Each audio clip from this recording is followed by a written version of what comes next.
There's a status called broke and a status called rich, a status called poor with a financial itch. And entitled players identify with all except one. They buy wieners at the concession stand but can't afford the bun. The entitlement is real. The entitlement in the WNBA is real. Now imagine my surprise when I find out that the latest complaint from overpaid players in the WNBA is to make significantly more money while working less.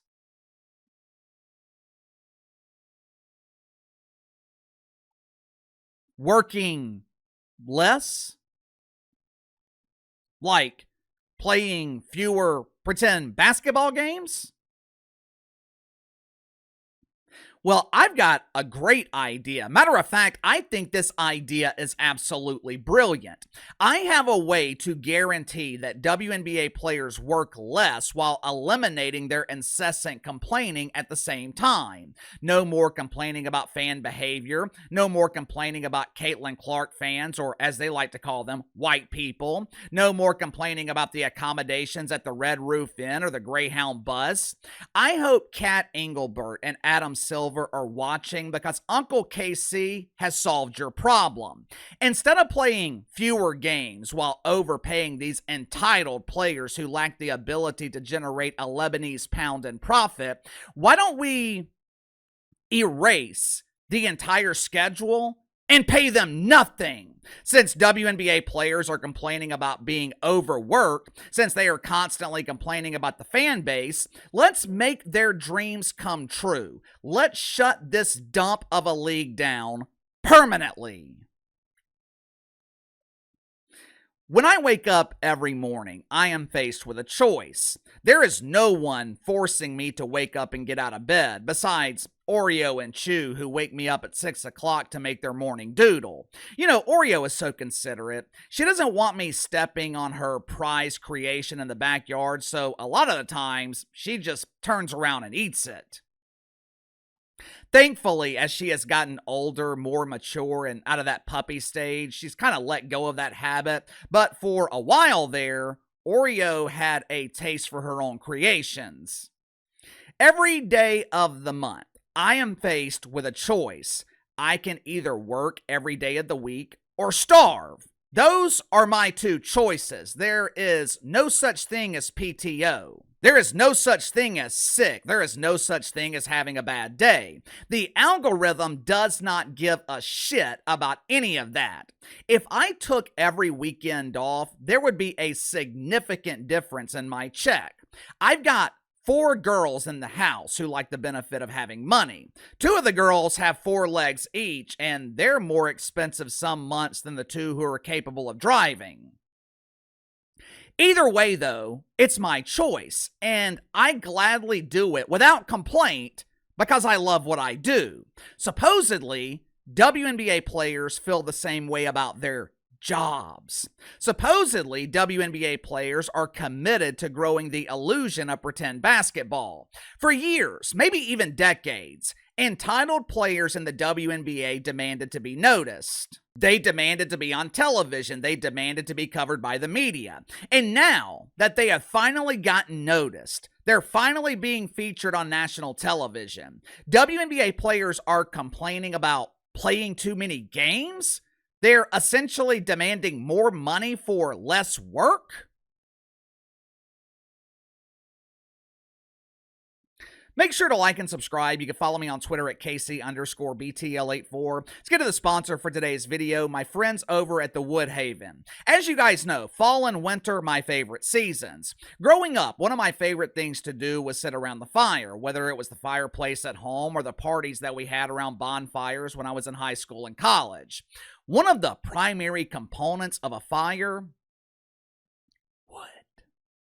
But what do you do with all the wood during the summer months? You got to store it, and it needs to be organized. Otherwise, you open yourself up to snakes and rats living in your woodpile, which is where my friends at the Woodhaven step in. Woodhaven is a fourth-generation family-owned business who manufactures top-of-the-line firewood racks, carts, and outdoor accessories right here in America. Woodhaven racks are visually appealing. This is not going to be an eyesore in your backyard. The racks are designed to keep firewood covered and off the ground, so you don't got to worry about it getting wet. With Father's Day coming up, this would make the perfect gift for Dad. All Woodhaven products come with a lifetime warranty and free shipping on orders over $150. So click the link in the description below. Use my promo code BTL10, BTL10. Save 10% off your first purchase with the Woodhaven. Last Saturday night, the Identifiers from Seattle played a highly competitive game of pretend basketball against the Phoenix Masculines. Well, KC, what was the final score? Who won? Who cares? Although, I do want to give a little bit of credit here to the Phoenix Masculines. Over the offseason, they drastically decreased the level of masculinity on the team by releasing Bob Greiner. My inside sources are telling me that sales of Just for Men in the Phoenix metropolitan area declined by 70% once Bob was released. The new face of the franchise is Satou Sabally. I'm sure I am mispronouncing her name. I promise it's not intentional. No offense to Satou, but I have never heard of her until now. Satou Sabally seems like a nice young lady, very well spoken, which is probably why she was chosen to represent the players in negotiations for a new collective bargaining agreement. After their game the other night against the Identifiers, Satou Sabally was speaking to the media. Apparently, the one dude from the media, or maybe he identifies as she or them, whoever the hell it was, they clearly had no interest in talking about pretend basketball. Them, were talking to Satou Sabally about the upcoming CBA. I guess there's some bitterness amongst WNBA players because of the increased schedule this season. For reasons unknown, the diva of dump divas, Cathy Engelbert, she felt 40 regular season games just wasn't enough. So she decided to increase the number of games to 44. Now, me personally, I think that's 44 too many, but what the hell do I know? My business actually makes money. Satou Sabally, she addressed these concerns at the press conference. According to her, the diva of dump divas is irresponsible, downright greedy, for scheduling this many games for WNBA players. Watch it for yourself. I think this is a conversation that could also be important for the next CBA. You know, Cathy added a lot of games, and us as players, recovery is so important. We put our bodies on the line every single time. We had 9 games in 18 days. It's not really responsible for a commissioner. I think other teams have like 3 back-to-back, so it's just a lot. But like I said, 9 games in 18 days. How much can you recover? Back-to-back games? 9 games in 18 days? I don't know about you guys, but that sounds like unfair and unsafe working conditions. Having to work every other day? How do these elite athletes survive? Out of curiosity, I wanted to see if the schedule was similar in the NBA. I pulled last season's schedule for the Dallas Mavericks, not to be confused with the Dallas Wankers. First 2 weeks of November, Mavs played 9 games in 15 days, with 3 of those games coming in the span of 4 days. But KC, NBA players are making millions! That's the point WNBA players are trying to make. They are being forced to endure this brutal schedule, and they're not being paid accordingly.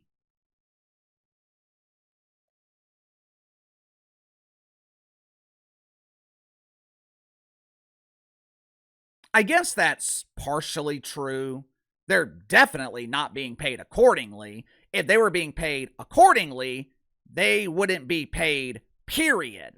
Outside of charities, I don't know of any business who fails to generate a profit in 30 years and continues to pay their employees. I have very little sympathy for WNBA players because it constantly seems like they want to be paid without having to do the work. It always seems like they believe they're entitled to millions just because they're women who play basketball. The reason I struggle to have sympathy is because I worked this channel for free for a very long time. I'm not the only one. Damn near every other creator on this platform worked for free or worked for pennies while they were building their audience. I know it's different industries, but the concept is the same. We didn't have the NBA to subsidize us. We didn't have generous donations from the NBA to keep us afloat while we were building. We had to work regular jobs while doing this in our free time. It took me 18 months to make $1. It took me 3 years to see a check with a comma in the number.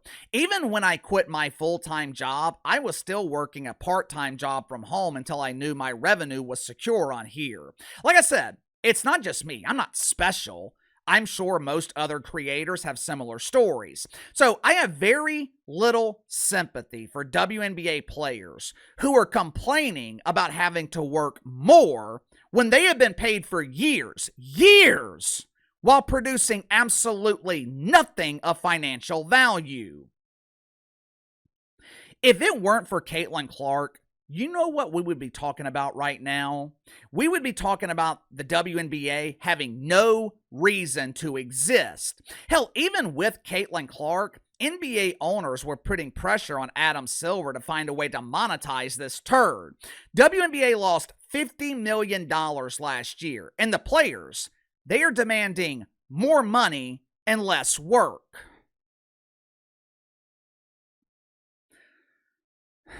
From what I have been told, the WNBA might achieve the impossible this season and finally turn a profit, which is great. That's great. Question is, how are they going to do that next season when players are demanding significantly more money? WNBA players, they are going to demand million-dollar salaries. So how does the league remain profitable? You tell me. Also, give me your thoughts on WNBA players complaining about the number of games. Sound off in the comments below. I'll see you guys later.